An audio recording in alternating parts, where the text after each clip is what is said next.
প্রাকৃতিক উপায়ে ১০০% বিশুদ্ধ ও সুগন্ধি নারকেলের সাবান কিভাবে তৈরি হয় আসুন দেখে নিই। প্রথমে জঙ্গল থেকে আনি টাটকা নারকেল, জল বের করে ছোট ছোট টুকরো করি। ওপরের খোলটা ছাড়িয়ে ধুয়ে নিই ভালো করে, যেন একেবারে নির্মল হয়। তারপর দেশি চাক্কিতে মিহি পিষে বের করি নারকেলের দুধ। সেই দুধ ছেঁকে ঢেকে রাখি সারা রাত।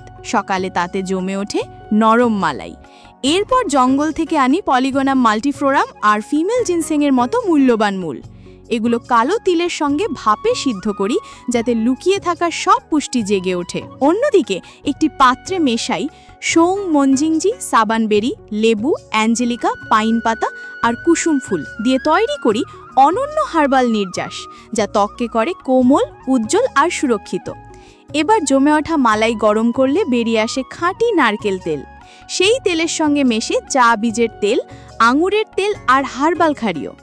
আস্তে আস্তে তার সঙ্গে মিশিয়ে দিই জড়িবুটির নির্যাস। অনেকক্ষণ ভালোবাসা দিয়ে ফ্যাটিয়ে শেষে বাঁশের ছাঁচে ঢেলে রাখি সারা রাত। এইভাবেই জন্ম নেয় আমাদের পাহাড়ি নারকেল দিয়ে বানানো ১০০% বিশুদ্ধ দেশি সাবান। এতে নেই কেমিক্যাল, নেই ভেজাল, আছে শুধু নারকেলের মধুরতা, জঙ্গলের সুবাস আর জড়িবুটির শক্তি। যদি এই সাবান চান, কমেন্ট করুন, লাইক দিন আর পাহাড়ি পরিবারের সঙ্গে যুক্ত থাকুন। ধন্যবাদ।